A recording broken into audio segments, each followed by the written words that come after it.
ஒற்றை ரோஜா. ஆசிரியர் கல்கி. அத்தியாயம் 1.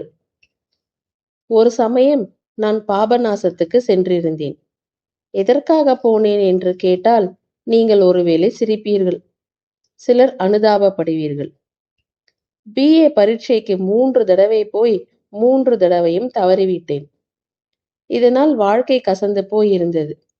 ஒரு மாதிரி பிராணத்தியாகம் செய்து விடலாம் என்ற முடிவுக்கே வந்துவிட்டேன். திடீரென்று நமக்கு தெரிந்தவர்கள் யார் யாரோ இறந்து போய்விட்டதாக கேள்விப்படுகிறோம். ஆனால் நாம் அவர்களை பின்பற்றலாம் என்றால் அதற்கு வழிவகை தெரிவதில்லை. யோசித்து ஒரு முடிவுக்கு வந்தேன். பாபநாசத்தில் கல்யாணி தீர்த்தம் என்பதாக ஒரு இடம் இருக்கிறது என்றும், அதிலே தான் ஆசிரியர் வாவேசு ஐயர் விழுந்து உயிரை இழந்தார் என்றும் கேள்விப்பட்டிருந்தேன். அந்த பெரியாரை பின்பற்றலாம் என்று எண்ணிக்கொண்டு தான் பாபநாசம் போனேன். 2 காரணங்களினால் நான் உத்தேசித்த காரியத்தை நிறைவேற்ற முடியவில்லை. முதலாவது, அந்த கல்யாணி தீர்த்தம் இருக்கிறதே, அது பார்க்க மிக பயங்கரமாயிருந்தது. தென்னை மர உயரத்திலிருந்து 3 தண்ணீர் தாரைகள் சோ என்ற சத்தத்துடன் கீழே உள்ள அகண்ட பள்ளத்தில் விழுந்து கொண்டிருந்தன. அந்த பள்ளத்தில் தண்ணீர் நிறைந்து ததும்பி அலை மோதிக் கொண்டிருந்தது. சிறிய மரக்கிளை ஒன்று அத்தடாகத்தில் விழுந்து அங்கும் இங்கும் சுழன்று அழைக்கப்படுவதை பார்த்தேன்.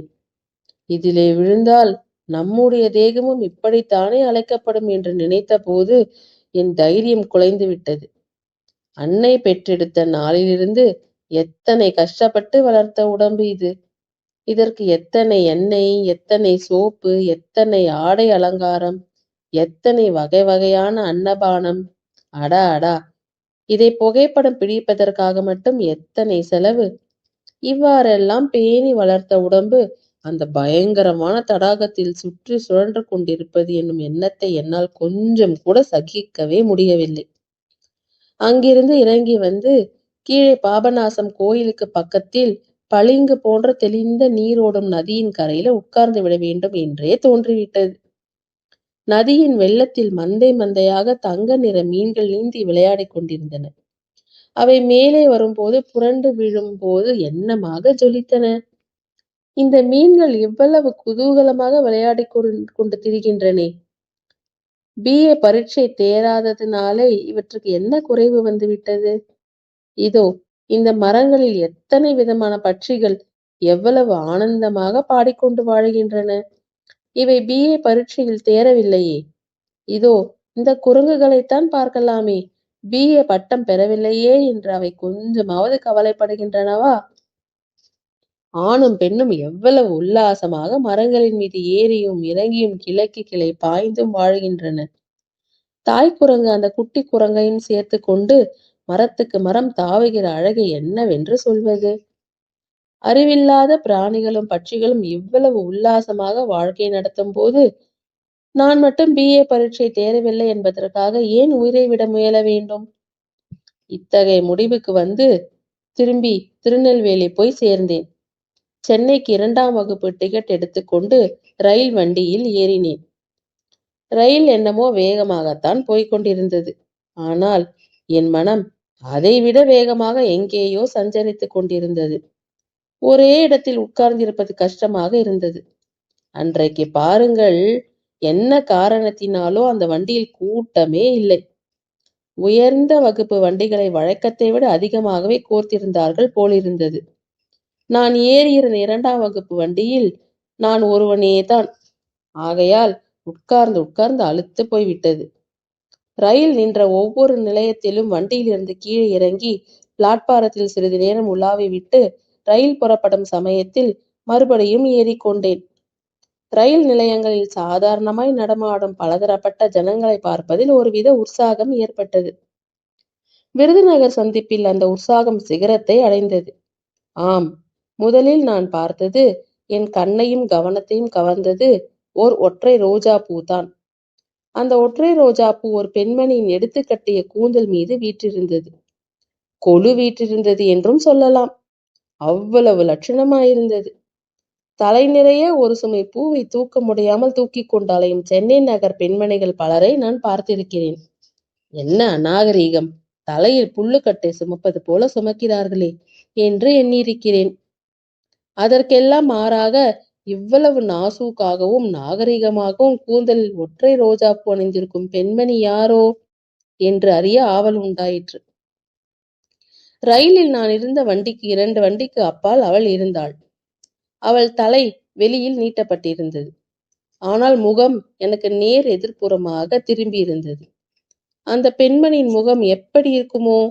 கூந்தலில் சூடிய ஒற்றை ரோஜா பூவினால் ஏற்பட்ட நல்ல அபிப்பிராயம் முகத்தை பார்த்ததும் மாறிவிடுமோ என்ற ஐயத்துடனேயே அந்த பக்கம் போனேன். ஏதோ ஒரு கதையில் படித்திருக்கிறேன். ஒருவன் ஒரு பெண்ணின் கரத்தை பார்த்து அதன் அழகில் சொக்கி போனான்.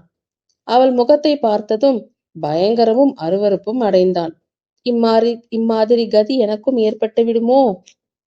அருகில் சென்ற பொழுது சட்டென்று அவள் முகம் என் பக்கம் திரும்பியது. ஆஹா, நான் பயந்தது என்ன முட்டாள்தனம்! பார்க்கிறவர்களின் கண்ணில் வந்து தாக்கி வேதனை உண்டாக்கும் சௌந்தரியமும் உண்டோ? அத்தகைய அபூர்வ சௌந்தரியம் உள்ள முகத்தை அவள் என் பக்கம் திருப்பினாள். ஒரு புன்னகையும் புரிந்தாள். நிலா வெளிச்சத்தில் முல்லை பளீரென்று மலர்ந்தது போல் இருந்தது.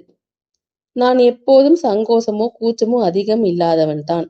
ஆயினும் அவளிடம் அப்போது நானாக ஒரு வார்த்தை பேச முயன்றிருந்தால் என் பிராணனே போயிருக்கும். பாபநாசத்தில் நடந்திருக்கும்.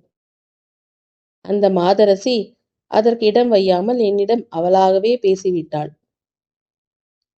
தயவு செய்து சிற்றுண்டி சாலைக்காரனை எனக்கு ஒரு கப் டீ கொண்டு வரும்படி சொல்ல முடியுமா என்றாள். பேஷாக சொல்கிறேன் என்று சொல்லிவிட்டு வேகமாக நடந்து போய் ஸ்பென்சர் ஆள் ஒருவனை பிடித்து பிஸ்கோத்தும் டீயும் கொண்டு போய் கொடுக்கும்படி சொன்னேன். அப்புறம் ஏதோ சந்தேகம் தோன்றவே இந்திய சிற்றுண்டி சாலைக்கும் போய் சிற்றுண்டி காப்பி கொண்டு போய் கொடுக்கும்படி சொன்னேன். பிறகு சற்று தூரம் பிளாட்பாரத்தில் நடந்துவிட்டு திரும்பினேன். திரும்புகையில் அந்த பெண்ணின் வண்டிக்கு அருகிலே நின்று டீ வந்ததா என்று கேட்டேன்.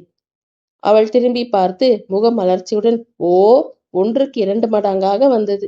நீங்கள் கூட வந்து சாப்பிடலாம் என்றாள். ஒரு கணம் அந்த வண்டியில் ஏறிக்கொள்ளலாமா என்ற பைத்தியக்கார எண்ணம் உண்டாயிற்று. நல்ல வேளையாக வண்டியின் வெளிப்புறத்தில் பெண்களுக்கு மட்டும் என்று போட்டிருப்பதை பார்த்திருந்தேன். ஆகையால் இல்லை, நான் சாப்பிட்டாயிற்று என்று சொல்லிவிட்டு என் வண்டியில் போய் ஏறிக்கொள்வதற்கு நகர்ந்தேன். அந்த பெண் மறுபடியும், இன்னும் ஒரு உதவி எனக்காக செய்ய முடியுமா? இந்த ரயிலில் காக்கி புஷ்கோட் அணிந்த 3 மனிதர்கள் எந்த வண்டியிலாவது இருக்கிறார்களா? அவர்களில் ஒருவர் கடற்படையை சேர்ந்தவர் மாதிரி தொப்பி அணிந்திருப்பார்.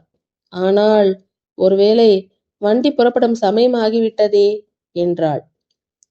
வண்டி புறப்பட போகிறது, அதனால் பாதகமில்லை. நீங்கள் சொல்வது போன்ற 3 ஆசாமிகள் இந்த வண்டியில் இருக்கிறார்கள். என்ஜினுக்கு பக்கத்தில் வண்டியில் அவர்கள் இருப்பதை சற்று முன்னால் பார்த்தேன் என்றேன். நான் சொன்னது உண்மையேதான். அதை கேட்ட அந்த பெண்ணின் புருவங்கள் வெகு லேசாக நெறிந்தன. சரி, ரொம்ப வந்தனம் என்றாள். நான் போய் என் வண்டியில் ஏறிக்கொண்டேன். விருதுநகரிலிருந்து மதுரைக்கு ரயில் போனதே எனக்கு தெரியவில்லை. அப்படியாக என் மனம் சிந்தனையில் ஆழ்ந்திருந்தது. என்ன சிந்தனை என்று சொல்ல வேண்டியதில்லை அல்லவா? அந்த பெண் யார்? எங்கிருந்து எங்கே போகிறாள்? தனியாக பிரயாணம் செய்வதன் காரணம் என்ன? பார்த்தால் நாகரிகமான படித்த பெண்ணாக தோன்றுகிறாளே. புஷ்கோட் அணிந்த 3 மனிதர்களை பற்றி எதற்காக விசாரித்தாள் என்றெல்லாம் எனக்கு நானே கேள்விகளை கேட்டுக்கொண்டேன். ஆனால் பதில் ஒன்றும் கிடைக்கவில்லை. எனினும் பொழுது மட்டும் சிறிதும் நில்லாமல் ஒரே ஓட்டமாக ஓடிவிட்டது. மதுரை சந்திப்பு வந்தது. நாட்டில் எத்தனையோ ரயில் நிலையங்கள் இருக்கின்றன. ஒவ்வொன்றுக்கும் ஒரு தனி உருவமும் இருக்கிறது. மதுரை நிலையம் ஒரு தனி ரகம். நிலையத்துக்குள் ரயில் வரும்போது ஜனங்கள் சுவர் வைத்த மாதிரி வரிசை வரிசையாக நின்று உற்று பார்த்து கொண்டிருப்பார்கள். என்னத்தை தான் பார்ப்பார்களோ தெரியாது. வந்த ரயிலில் ஏறுவோர் இறங்குவோர் அதிகம் உண்டா என்றால் அதுவும் இல்லை. மாலை நேரத்தில் பொழுது போகாமல் ரயில் நிலையத்துக்கு வந்து வருகிற போகிற வண்டிகளை பார்த்து கொண்டிருக்கும் ஜனங்களைப் போல தோன்றும். சிறு பிள்ளைகள் சிலர் கையில் கையெழுத்து வாங்கும் சிறிய புத்தகங்களை வைத்துக் கொண்டு ரயிலில் யாராவது பிரமுகர்கள் வருகிறார்களா என்ற ஆவலுடன் பார்த்து கொண்டு போவார்கள். பத்திரிகை விற்பவர்கள் ஒரு நகரும் பெட்டியில் ஆபாசமான படங்கள் போட்ட மஞ்சள் இலக்கியங்கள் வைத்து கொண்டு பிரயாணிகள் எதிரே நின்று விடுவார்கள். பிக்சர் போஸ்ட் வேண்டுமா இல்லஸ்ட்ரேட்டட் வீக்லி வேண்டுமா என்று கேட்டுக்கொண்டு நிற்பார்கள். வேண்டாம் என்று சொன்னாலும் போக மாட்டார்கள்.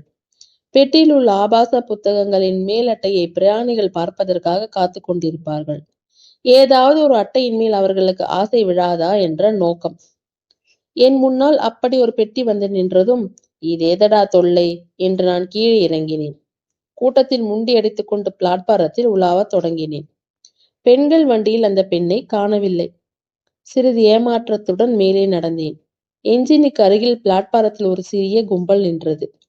யாருக்கோ மாலை போட்டு வழி அனுப்பி கொண்டிருந்தார்கள். ஹிப் ஹூரே என்ற கோஷமிட்டார்கள். அதில் என் கவனம் செல்லவில்லை. அந்த கும்பலுக்கு சற்று அப்பால் 4 பேர் நின்று பேசிக் கொண்டிருந்த இடத்தில் என் கவனம் சென்றது. அவர்களில் 3 பேர் காக்கி புஷ்கோட் ஆசாமிகள்.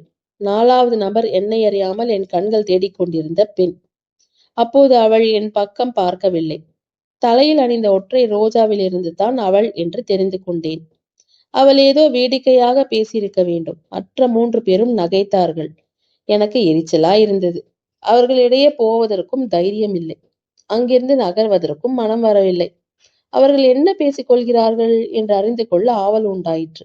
நிற்கலாமா நகரலாமா என்று யோசித்துக் கொண்டிருந்த பொழுது அவள் திரும்பினாள். என்னை பார்த்து விட்டாள். உடனே பழையபடி ஒரு முல்லை புன்னகை அவள் முகத்தில் பூத்தது. மறுபடி திரும்பி அவர்களுடன் பேசத் தொடங்கினாள். அங்கிருந்து அகல்வதே நலம் என்று தீர்மானித்தேன். திரும்பி போய் என் வண்டியில் ஏறிக்கொண்டேன். எஞ்சின் இருந்த திக்கையே பார்த்து கொண்டிருந்தேன். எதற்காக என்று சொல்ல வேண்டியதில்லை அல்லவா? வண்டி புறப்படும் நேரம் ஆகிவிட்டது. இன்னும் அவள் ஏன் திரும்பி வரவில்லை? அந்த புஷ்கோட் மனிதர்களுடன் அவர்களுடைய வண்டியில் ஏறிவிட்டாளா என்ன? இல்லை. அதோ அவள் வருகிறாள். வேகமாக நடந்து வருகிறாள். என்ன அழகான நடை! அவள் நடப்பதாகவே தோன்றவில்லை. மிதப்பதாக தோன்றியது. என் வண்டிக்கு அருகில் வந்ததும் என்னை பார்த்தாள். சற்று தயங்கி நின்றாள். வண்டி புறப்பட போகிறதே என்றேன். என்னத்தை சொல்ல? அவள் சட்டென்று வண்டி கதவை திறந்து கொண்டு உள்ளே வந்தாள். வந்தவள் எனக்கு எதிரில் உட்கார்ந்து என்னை ஏறிட்டு பார்த்தாள். என் நெஞ்சு அபார வேகமுள்ள விமான எஞ்சினை போல அடித்து கொண்டது.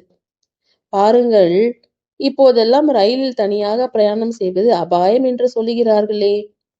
பெண்கள் வண்டியில் இன்னும் யாராவது பெண்கள் ஏறுவார்கள் என்று பார்த்தேன். ஒருவரும் ஏறவில்லை. ரயிலில் கொலை கூட நடக்கிறது என்று சொல்லுகிறார்கள். நானும் இந்த வண்டிக்கே வந்து விடலாமா என்று பார்க்கிறேன். நீங்கள் மதராசுக்குத்தானே போகிறீர்கள் என்று கேட்டாள்.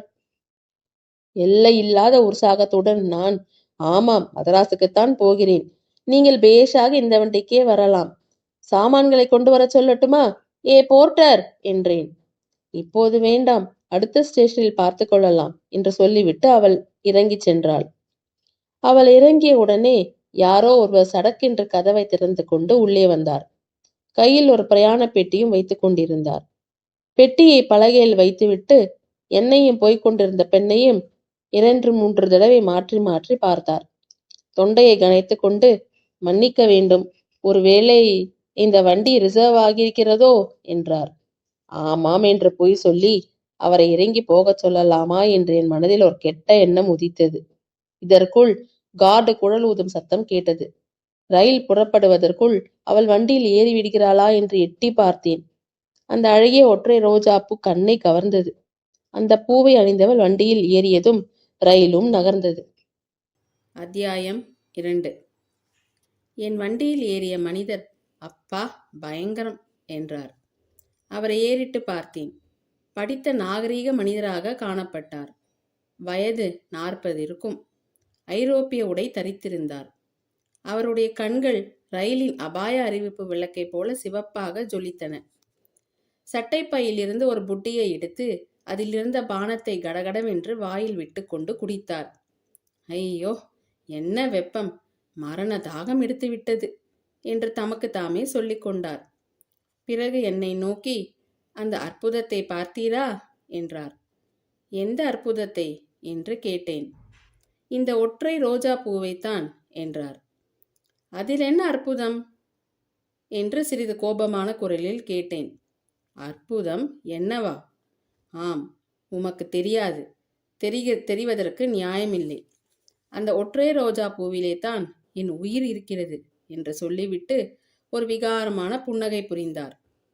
அவர் ஏதோ அனுசிதமான பரிகாசம் செய்ய போகிறார் என்று எண்ணினேன். ஆகையால் ஆத்திரம் பொங்கிக் கொண்டு வந்தது. இன்னமும் எனக்கு புரியவில்லை என்று கடுமையான குரலில் கூறினேன்.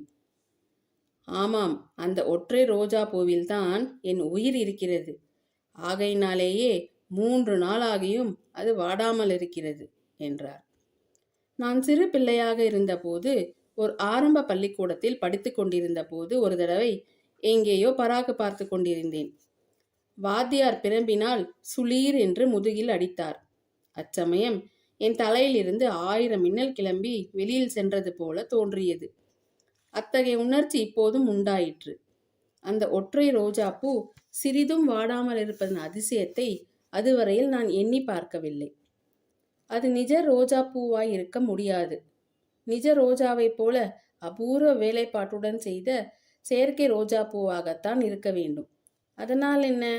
நிஜ ரோஜா பூவுக்கு பதில் செயற்கை ரோஜா பூவை வைத்துக் கொள்வதில் என்ன தவறு? உடனே அவளுடைய தந்த வர்ண கழுத்தில் அணிந்திருந்த 2 வட முத்து மாலை என் கவனத்திற்கு வந்தது. அதுவும் செயற்கை முத்து மாலைத்தான். அதனால் என்ன?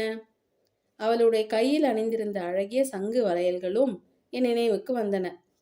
தங்கத்தினாலும் வைரத்தினாலும் மற்றும் விலை உயர்ந்த ரத்தினங்களினாலும் ஆபரணங்களை செய்து சில ஸ்திரீகள் போட்டுக்கொள்கிறார்கள்.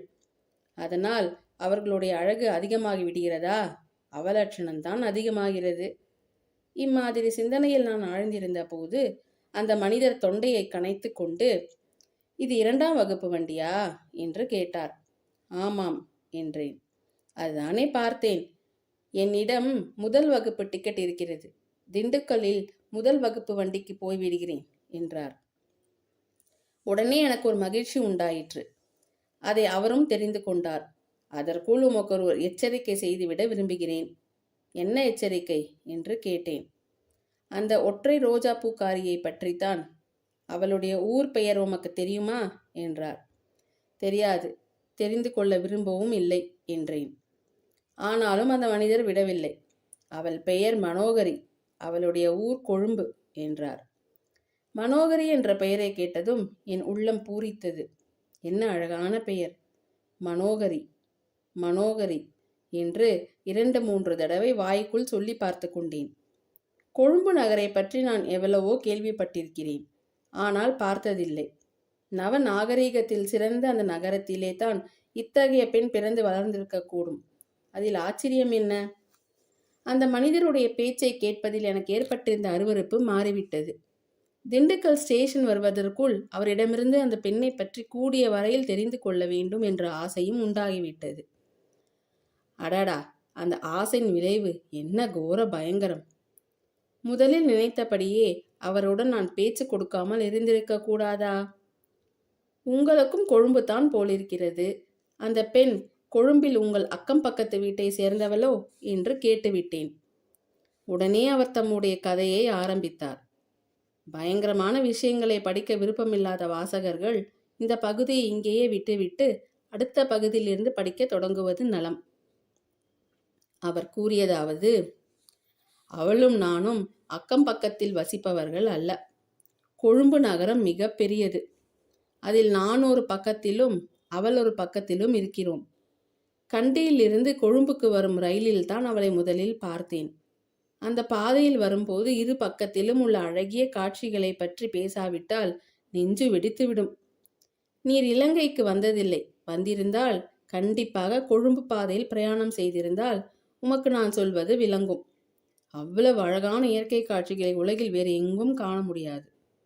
நாங்கள் ஏறியிருந்த வண்டியில் எங்களை தவிர வேறு யாரும் இல்லை. ஆகையால் அவளுடனேயே நான் பேச வேண்டியதாயிற்று. அவளும் உற்சாகமாகவே பேசிக்கொண்டு வந்தாள்.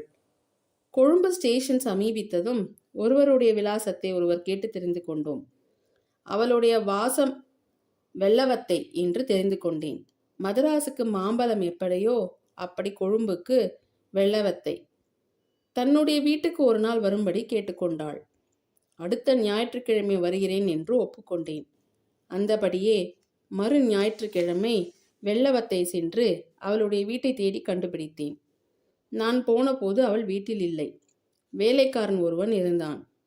இப்போது வந்து விடுவார்கள், உட்காருங்கள் என்றான். வீட்டு தாழ்வாரத்தில் போடப்பட்டிருந்த சாய்வான நாற்காலி ஒன்றில் அமர்ந்தேன். கடற்காற்று சுகமாக வந்து கொண்டிருந்தது.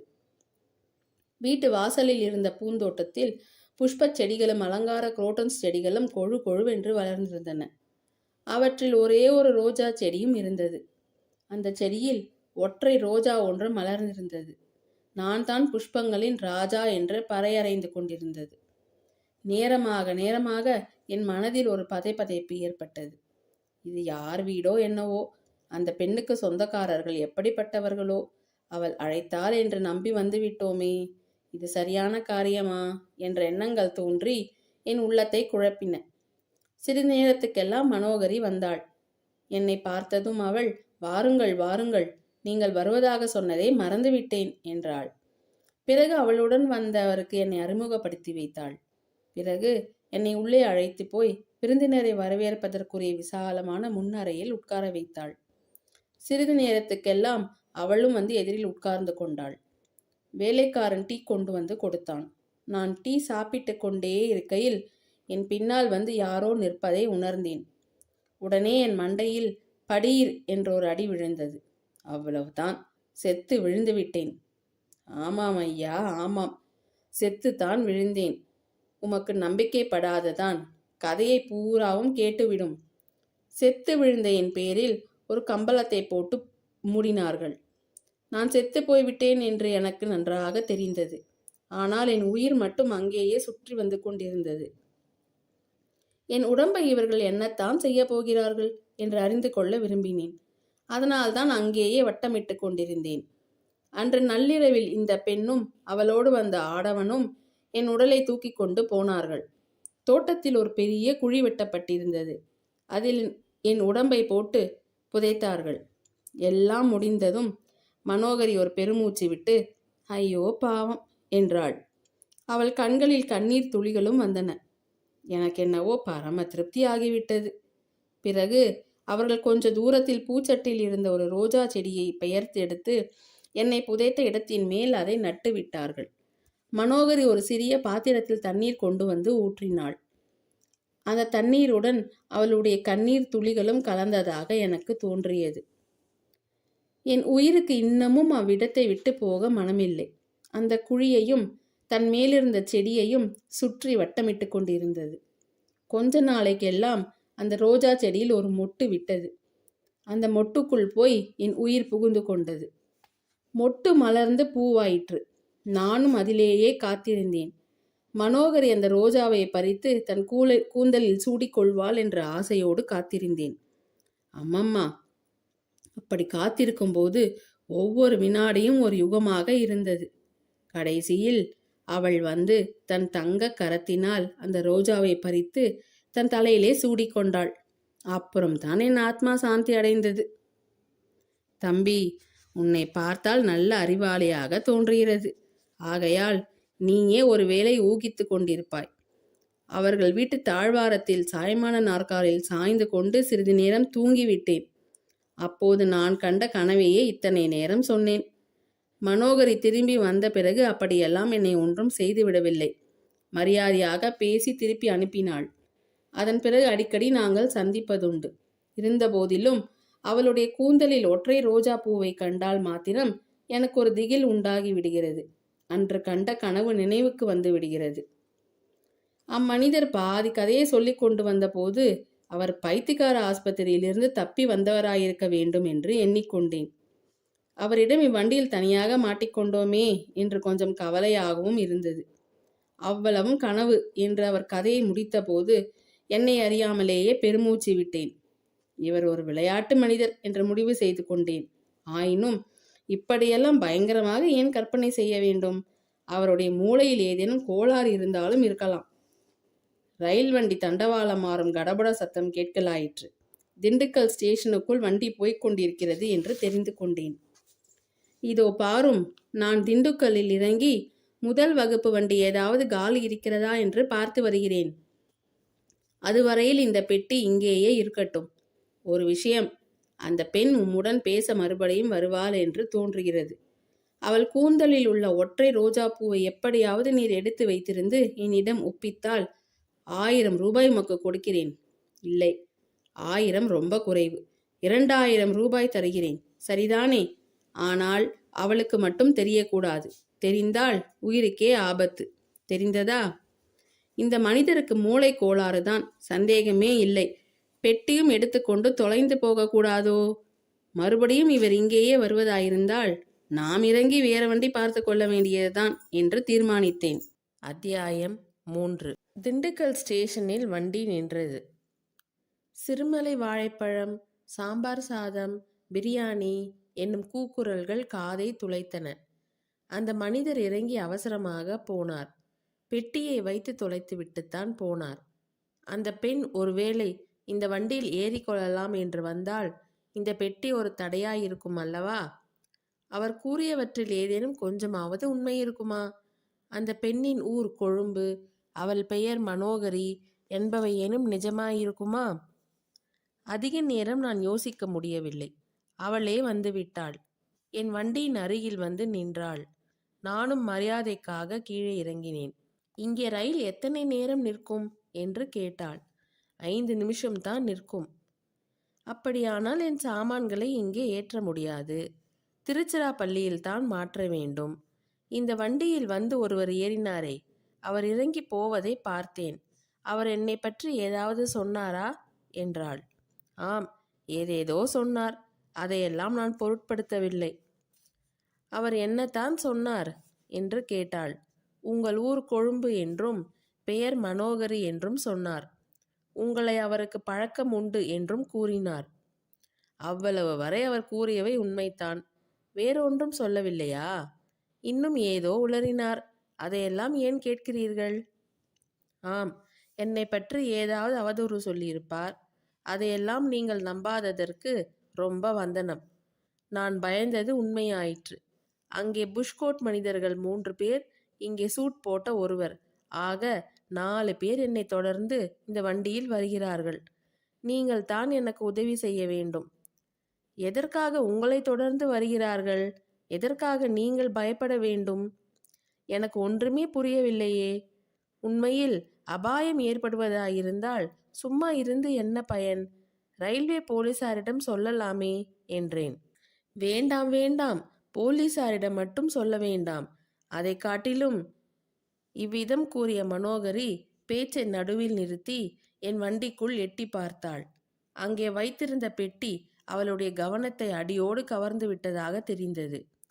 அதை உற்று பார்த்து கொண்டே நின்றாள். அப்போது அந்த அழகிய பால்வடியும் முகத்தில் பீதியின் சாயை பரவியதை பார்த்தேன். எனக்கு அவளிடம் பரிதாபமும் உண்டாயிற்று. ஒருவித வியப்பும் உண்டாயிற்று. ஆமாம், அது அந்த மனிதருடைய பெட்டிதான். பிற்பாடு வந்து எடுத்துக்கொள்வதாக சொல்லிவிட்டு போனார் என்றேன். திருச்சியில் உங்கள் வண்டியில் வந்து ஏறிக்கொள்ளலாம் என்று எண்ணியிருந்தேன். அதுவும் முடியாது போலிருக்கிறது என்றாள். ஏன் முடியாது? அந்த ஆசாமி மறுபடியும் வந்தால் அவரை விரட்டி அடித்து விடுகிறேன். அல்லது 2 பேரும் வேறொரு வண்டியை பார்த்து ஏறுவோம். 3ஆம் வகுப்பில் வேண்டுமானாலும் ஏறிக்கொண்டு போவோம். நீங்கள் கொஞ்சம் கூட பயப்பட வேண்டாம். நான் இருக்கும்போது உங்களுக்கு ஒருவித அபாயமும் வருவதற்கு விடமாட்டேன் என்றேன். சரி, எல்லாவற்றுக்கும் திருச்சி ஜங்ஷனில் யோசித்து கொள்ளலாம் என்று சொல்லிவிட்டு மனோகரி திரும்பி அவள் வண்டிக்கு போனாள். அவள் தலையிலிருந்த ஒற்றை ரோஜாப்பூ மீண்டும் என் கண்ணில் பட்டது. இந்த தடவை அது ஏதோ மர்மம் நிறைந்த பொருளாக எனக்கு தோன்றியது. பெட்டியை எடுத்துக்கொண்டு போக அந்த மனிதர் வரவே இல்லை. ரயில் புறப்பட்டு விட்டது. கொந்தளிக்கும் கடலில் அலைகள் எழுந்து விழுவது போல என் மனதின் எண்ண அலைகள் வந்து மோதின. மனோகரியும் அவளைத் தொடர்ந்து அதே ரயிலில் வருவதாக அவள் கூறிய 4 பேரும் அந்த அலைகளில் புரண்டு புரண்டு எழுந்தார்கள். ஏதோ ஒரு மர்ம சூழலில் நான் சிக்கி கொண்டு விட்டதாக தோன்றியது. அது என்னவாயிருக்கும் என்று எவ்வளவோ யோசித்தும் தலைக்கால் ஒன்றும் புரியவில்லை. அந்த பெண் ஏதோ ஒரு சங்கடத்தில் சிக்கி கொண்டிருக்கிறாள் என்பது மட்டும் நிச்சயம். எது எப்படி இருந்தாலும் அவளுக்கு ஆதரவாக நின்று உதவி செய்ய வேண்டும் என்று தீர்மானித்து கொண்டேன். அந்த முயற்சியில் உயிரையே கொடுக்க வேண்டியிருந்தாலும் சரிதான். பாபநாசம் அருவியில் விழுந்து உயிர் துறந்து அனாதை பிணமாவதை காட்டிலும் இப்படிப்பட்ட ஒரு நிராதரவான பெண்ணுக்கு உதவி செய்து உயிரை விடுவது மேல் அல்லவா? ஒருவேளை அதற்காகவே தான் கடவுள் பாபநாசத்தில் நம்முடைய புத்தியை மாற்றி அருளினாரோ என்னவோ. ஆனால் மனோகரி கொஞ்சம் நம்மிடம் அதிக நம்பிக்கை வைத்து எல்லாவற்றையும் விவரமாக சொன்னால் நம்முடைய அறிவை பூரணமாக பயன்படுத்தி அவளுக்கு உதவி செய்ய பார்க்கலாம். எல்லாவற்றுக்கும் திருச்சிராப்பள்ளி வரட்டும், பார்ப்போம். கேட்டால் சொல்லாமலா போகிறாள்? இப்படியெல்லாம் நான் எண்ணிக்கொண்டிருக்கையில் அந்த ஒற்றை ரோஜா பூ மட்டும் என் மனக்கண் முன்னால் இடைவிடாமல் தோன்றிக்கொண்டே இருந்தது. திருச்சி ஜங்ஷன் வந்தது. 5ஆம் நம்பர் பிளாட்பாரத்தில் இன்ன வண்டி வந்திருக்கிறது என்றும் 6ஆம் நம்பர் பிளாட்பாரத்திலிருந்து இன்ன வண்டி புறப்படப் போகிறது என்றும் ஒலிபெருக்கி அலறிக்கொண்டிருந்தது. வண்டியிலிருந்து இறங்கி நின்றேன். என் கண்கள் 2 பக்கமும் திரும்பி திரும்பி பார்த்தன. பெட்டிக்கு உடைய மனிதர் வருகிறாரோ என்று ஒரு பக்கம் பார்த்தன. ஒற்றை ரோஜா பூவை இன்னொரு பக்கம் ஆவலுடன் எதிர்பார்த்தன. முதல் வகுப்பு பெண்கள் வண்டியிலிருந்து அவளுடைய முகம் எட்டி பார்த்தது. பிறகு அவள் வண்டியிலிருந்து இறங்கினாள். பிளாட்பாரத்தில் அதிக வெளிச்சமில்லாதிருந்த ஒரு இடத்திற்கு போய் நின்றாள். அப்படியும் இப்படியும் திரும்பி திரும்பி பார்த்து கொண்டே நின்றாள். சற்று நேரம் நான் பொறுத்து பார்த்துவிட்டு இறங்கி போனேன். அவள் அருகில் சென்று, என்ன தீர்மானம் செய்தீர்கள் என்று கேட்டேன். இன்னமும் யோசித்து கொண்டு தான் இருக்கிறேன். ஒரு முடிவுக்கும் வர முடியவில்லை. எனக்கு என்னவோ நீங்கள் அனாவசியமாக பயப்படுகிறீர்கள் என்று தோன்றுகிறது. அப்படித்தான் எனக்கும் ஒரு சமயம் தோன்றுகிறது. இன்னொரு சமயம் அந்த 3 புஷ்கோட் ஆசாமிகளை நினைத்தால் பயமாயிருக்கிறது. எதுவாயிருந்தாலும் இருக்கட்டும். உங்களுக்கு அப்படி பயமாயிருந்தால் என் வண்டியில் வந்து ஏறிக்கொள்ளுங்கள். வந்துவிடலாம். ஆனால் அந்த பெட்டிக்காரர் வந்து பெட்டி எடுத்துக்கொண்டு போய்விட்டாரா? இன்னும் இல்லை. அதனால்தான் யோசிக்கிறேன். வண்டி புறப்படும் சமயத்தில் அவர் திடீரென்று வந்து ஏறிக்கொண்டால் என்ன, நான் இருக்கும்போது? அதைவிட பெண்கள் வண்டியில் நான் தனியாக இருப்பதே நல்லது. உங்களுக்கு என்னத்தான் தோன்றுகிறது? எதற்காக இவர்கள் எல்லோரும் உங்களை தொடர்கிறார்கள்? ஒரு காரணம் ஊகிக்க முடியவில்லையா? மதுரை ஜங்ஷனில் அவர்களுடைய பேச்சில் 2 வார்த்தை என் காதில் விழுந்தது. அதிலிருந்து ஏதாவது யூகிக்க முடிந்ததா? ஏதோ விலை உயர்ந்த வைரங்களை பற்றி பேசிக்கொண்டார்கள். அவர்கள் சுங்க இலாகா அதிகாரிகள் என்று தோன்றுகிறது. நான் ஏதோ வைரங்களை ஒழித்து எடுத்து போகிறேன் என்று அவர்கள் சந்தேகிக்கிறார்கள் போலிருக்கிறது என்றாள் மனோகரி. இதை கேட்டு நான் சிரித்து விட்டேன். மனோகரியும் சிரித்தாள். அவள் சிரித்த அந்த சிரிப்பு என் காதில் கிண்கிணி நாதமாக ஒலித்தது. என்ன முட்டாள்தனம்! நீங்கள் தான் அது விஷயத்தில் மிக பரிசுத்தமாக இருக்கிறீர்களே. ஒரு குன்றிமணி எடை தங்கமோ ஒரு சிறிய மூக்குத்தி திருகு வைரமோ உங்கள் உடம்பில் இல்லையே. அதனாலேயே உங்களை எனக்கு ரொம்ப பிடித்திருக்கிறது. மதராஸில் சில பணக்கார வீட்டு ஸ்திரீகள் உடம்பெல்லாம் வைரமாக வருகிறார்கள். அந்த அவலட்சணத்தை பார்த்து கூசிய என் கண்களுக்கு உங்களை பார்த்தால் சேச்ச, என்னமோ சொல்லிக் கொண்டு போகிறேன். எல்லாம் சரியாகத்தான் சொல்கிறீர்கள். பாக்கியையும் சொல்லி முடியுங்கள். அதோ. திரும்பி பார்த்தேன். என் வண்டிக்கு பக்கத்தில் இருவர் வந்து நின்றார்கள். ஒருவர் பெட்டியை வைத்துவிட்டு போனவர், இன்னொருவர் புது மனிதர். பெட்டிக்குரியவர் இன்னொருவரிடம் ஏதோ சொன்னார். இருவரும் சுற்றும் முற்றும் பார்த்தார்கள். பிறகு அங்கிருந்து அகன்றார்கள். பெட்டி வண்டிக்குள்ளேயே இருந்தது. ஆர்வத்துடன் அந்த காட்சியை பார்த்து கொண்டிருந்த மனோகரி, 4 பேருடன் இன்னொருவரும் சேர்ந்தாயிற்று என்றாள். அவளுடைய அழகிய முகத்தில் பீதி ததும்ப அங்கும் இங்கும் அவள் மிரண்டு பார்த்தபோது 4 புறமும் வேடுவர்களால் சூழப்பட்ட மானின் மருண்ட பார்வை என் நினைவுக்கு வந்தது. சுற்றிலும் வலைகள் நெருங்கி வருவதை உணர்ந்த மீன் துவண்டு துடிப்பதைப் போல அவளுடைய நயனங்கள் துடித்து கொண்டிருந்தன. எனக்கும் சிறிது கலக்கமாகத்தான் இருந்தது. ஆயினும் வெளியில் காட்டிக்கொள்ளவில்லை. அவளுக்கு தைரியம் கூறவும் கூடமான உதவி செய்யவும் விரும்பினேன். ரயில்வே ஜங்ஷனில் எத்தனையோ பேர் வருவார்கள் போவார்கள். எல்லோரும் உங்களை ஏன் தேடுவதாக எண்ணிக்கொள்கிறீர்கள் என்று கேட்டேன். காரணம் இல்லாமல் பயப்படும்படியான அவ்வளவு பெரிய அசடி என்று என்னை பார்த்தால் தோன்றுகிறதாகும். மன்னிக்க வேண்டும், அப்படி நான் சொல்லவில்லை. அவர்கள் மூடர்களாக இருக்கலாம் அல்லவா? அவர்கள் எல்லோரையும் மூடர்கள் என்று நான் ஒத்துக்கொள்ள முடியாது. ஏன்? அவர்களில் ஒருவர் என் தகப்பனார். என்ன என்ன? ஆமாம், கடைசியாக வந்தவர் என் தகப்பனார். அவர் பெயர் எழுதிய பெட்டித்தான் தங்கள் வண்டியில் இருந்தது. திண்டுக்கல்லில் இறங்கியவர் என் தகப்பனாரின் உதவிக்கு வந்தவராயிருக்க வேண்டும். எனக்கு ஒன்றுமே புரியவில்லை. கண்ணை கட்டி காட்டிலே விட்டது போல் இருக்கிறது. தங்கள் தகப்பனார் தங்களை எதற்காக தேடி வர வேண்டும்? மகளிடம் தகப்பனாருக்கு இருக்கக்கூடிய வாஞ்சையினால் தான் அவர் வருகிறார். நான் என் காதலனுடன் இந்தியாவுக்கு போகிறேன், கவலைப்பட வேண்டாம் என்று அப்பாவுக்கு கடிதம் எழுதி வைத்து விட்டு வந்தேன். உடனே புறப்பட்டு ஓடி வந்திருக்கிறார். இவ்வளவு சீக்கிரம் வந்து விடுவார் என்று நான் நினைக்கவில்லை. ஆகாய விமானம் ஒன்று இருக்கிறது என்பதையே மறந்துவிட்டேன். ஆகாயம் இடிந்து என் தலையில் விழுந்தது போல் இருந்தது. ஆனாலும் அதில் என்ன வியப்பு? இப்படிப்பட்ட அழகிக்கு ஒரு காதலன் இருப்பதில் வியப்பில்லைத்தான். கொம்பு தேனுக்கு முடவன் ஆசைப்பட்டு ஆவதென்ன? அப்படியானால் நான் விடை பெற்று கொள்ளட்டுமா என்றேன். அப்பொழுது என்னை அறியாமலே என் குரலில் ஒருவித ஏக்கம் தொனித்தது. நீங்கள் உதவி செய்வீர்கள் என்று நினைத்தேன். என்னை கைவிட்டு விடப் போகிறீர்களா?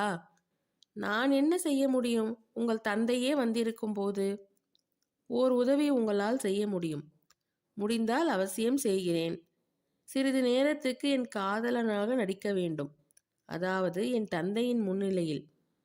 இதெல்லாம் நிஜமாக நடக்கிறதா அல்லது ஆங்கில நாவல் ஆசிரியர் ஓட் ஹவுஸின் கதை படித்து கொண்டிருக்கிறேனா என்று எனக்கு சந்தேகம் வந்துவிட்டது. முன்பின் காதலனாக நடித்து எனக்கு பழக்கம் இல்லை. முயன்று பார்க்கிறேன். ஆனால் இதெல்லாம் எதற்காக? உங்கள் அசல் காதலன் எங்கே?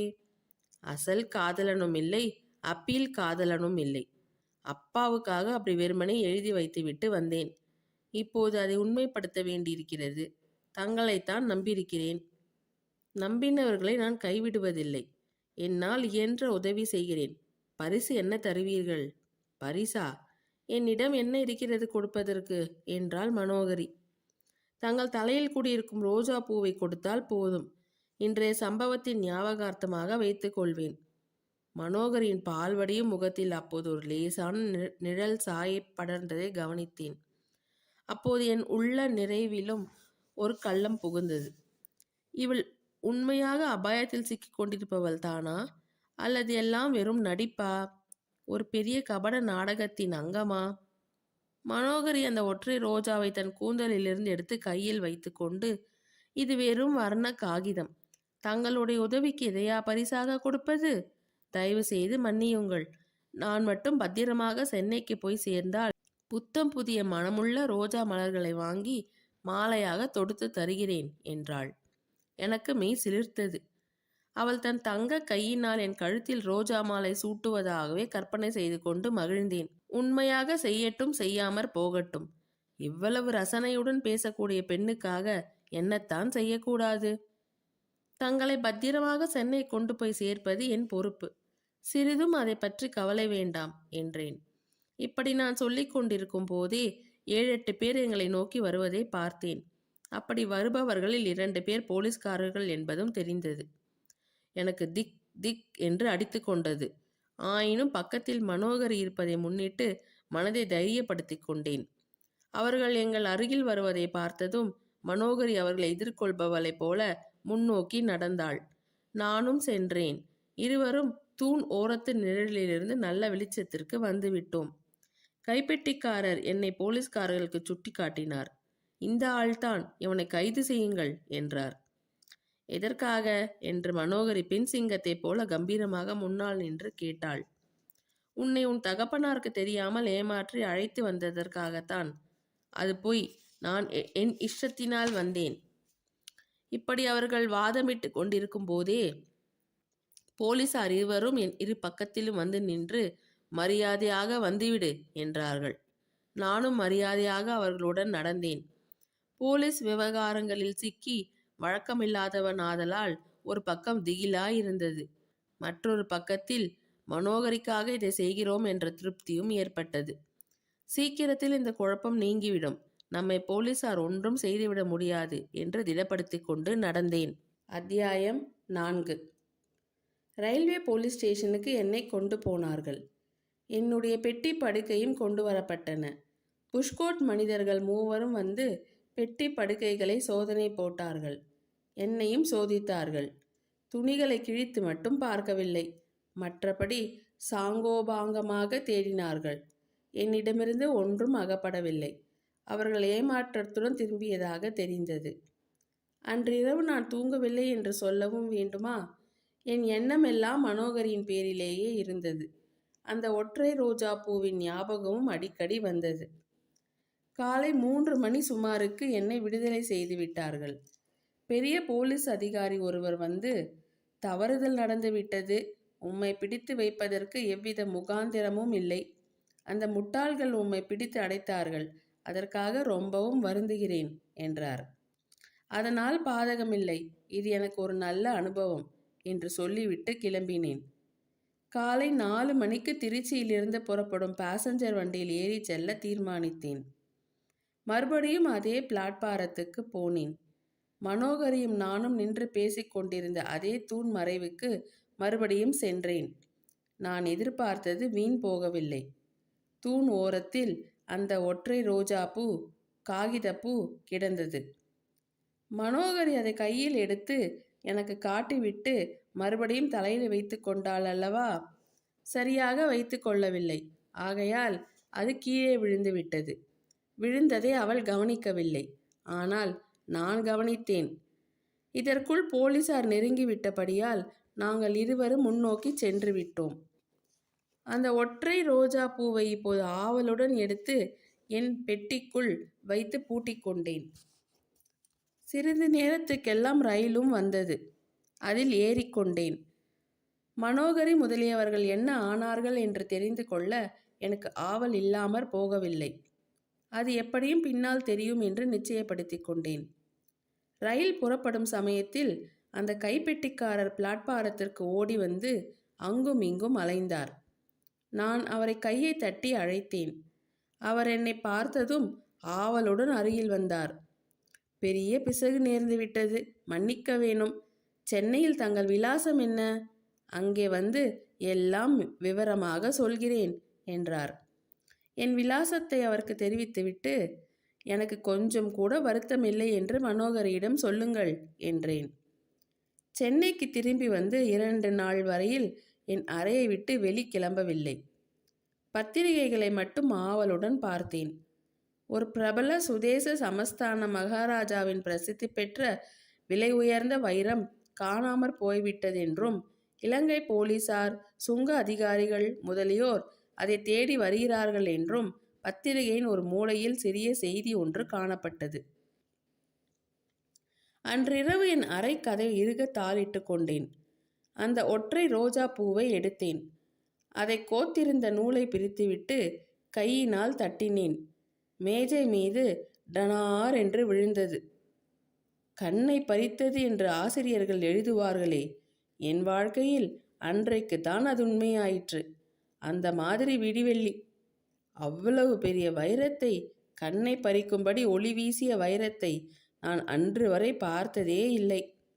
அந்த வைரத்திலிருந்து வெளியான விதவிதமான வர்ண கிரகணங்களைத்தான் என்னவென்று வர்ணிப்பது? பாபநாசத்தில் அருவி விழும் இடத்தில் நான் பார்த்த வானவிலின் அதிசய வர்ண ஜாலங்களையெல்லாம் இந்த அற்புத வைரத்தின் முன்னால் மண்டி போட்டு ஒலிப்பிச்சை கேட்க வேண்டியதுதான் என்று தோன்றியது. வெகுநேரம் அந்த வைரத்தை திருப்பி பார்த்து கொண்டிருந்து விட்டு மறுபடியும் முன்போல அந்த காகித ரோஜா பூவுக்குள்ளேயே வைத்து தைத்தேன். பெட்டிக்குள் பத்திரப்படுத்தினேன்.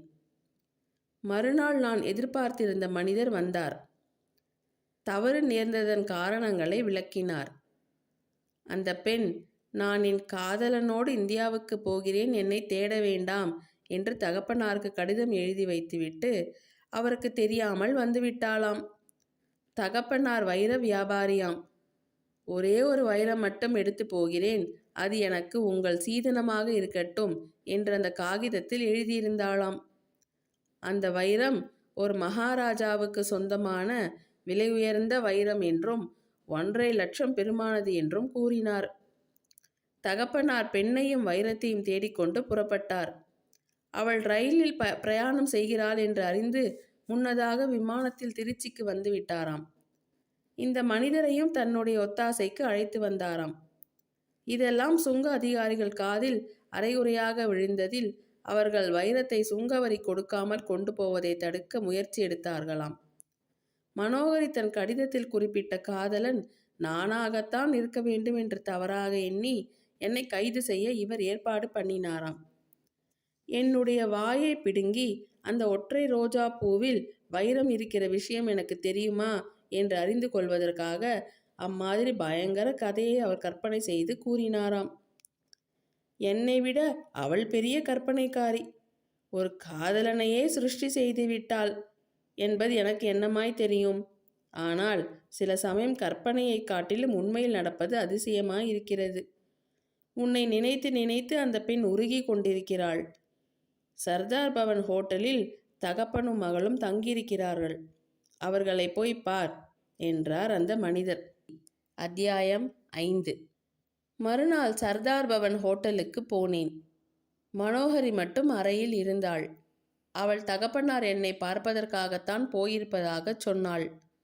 அன்றிரவு தன்னால் எனக்கு நேர்ந்த கஷ்டத்தை பற்றி வருத்தம் தெரிவித்தாள். இது என்ன பிரமாதம்! சில நிமிஷ நேரம் உன் காதலனாக நடிக்கும் பேறு பெற்றேன் அல்லவா? அதற்கும் சில மணி நேர சிறைவாசத்துக்கும் சரியாய் போயிற்று என்றேன். பிறகு அந்த ஒற்றை ரோஜா பூவை எடுத்து அவளிடம் கொடுத்தேன். அவள் அளவில்லா அதிசயத்துடன் அதை வாங்கி கொண்டாள். தன் அழகிய கர மலரில் அந்த செயற்கை மலரை வைத்து கொண்டு அதை உற்று பார்த்தாள். உள்ளே வைரம் பத்திரமாய் இருக்கிறது என்றேன்.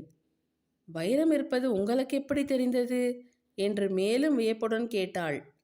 பிரித்து பார்த்தேன், தெரிந்தது என்றேன். எப்படி இது உங்கள் கைக்கு வந்தது?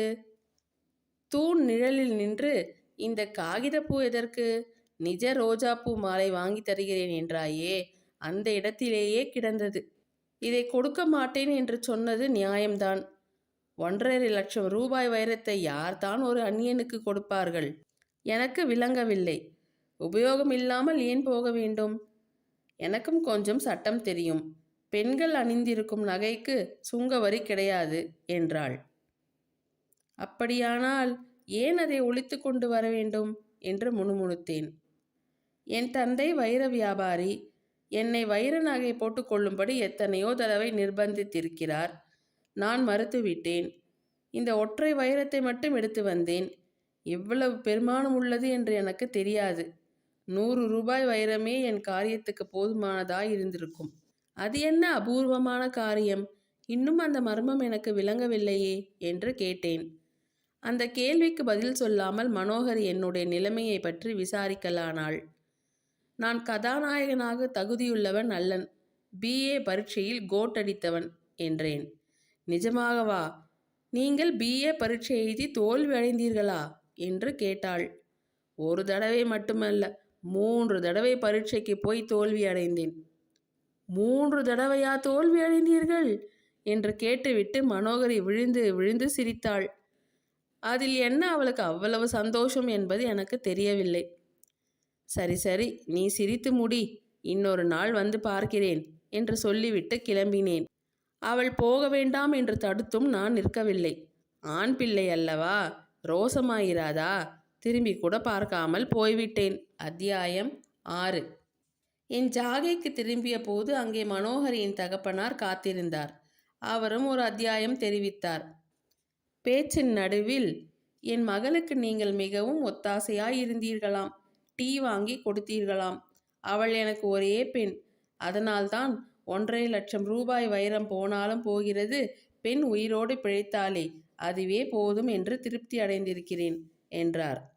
அவள் உயிருக்கு என்ன ஆபத்து வந்தது என்று கவலையுடன் கேட்டேன். தெரியாதா? இதோ பாருங்கள், இதோ பாருங்கள் என்று சொல்லி ஒரு கடிதத்தை நீட்டினார். அது மனோகரி அவளுடைய தோழி ஒருத்திக்கு எழுதிய கடிதம்.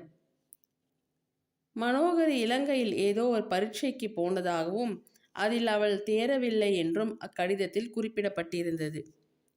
பரீட்சையில் தேராத அவமானத்தை என்னால் சகிக்க முடியாது. உயிரை விட்டுவிட துணிந்து விட்டேன்.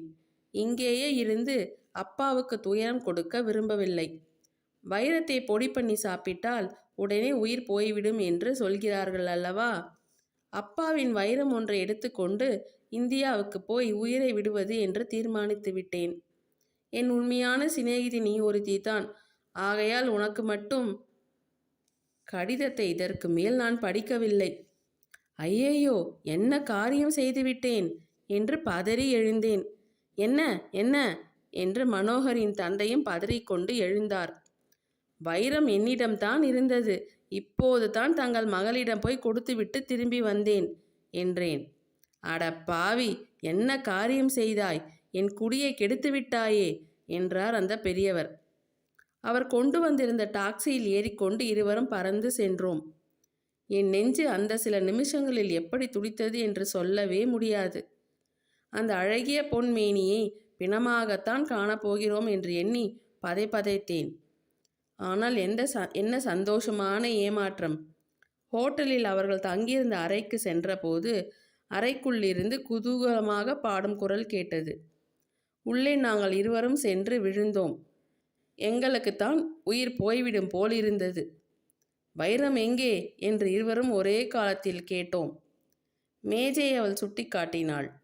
அங்கே அது வானத்தில் ஒளிரும் நட்சத்திரத்தைப் போல பிரகாசித்து கொண்டிருந்தது. எதற்காக இந்த பரபரப்பு என்று கேட்டாள். எங்கே இந்த கடிதத்தில் எழுதியிருப்பது போல செய்து விடுவாயோ என்று தான். அதற்கு இனி அவசியம் இல்லை என்று தான் இவரிடம் சொன்னேனே.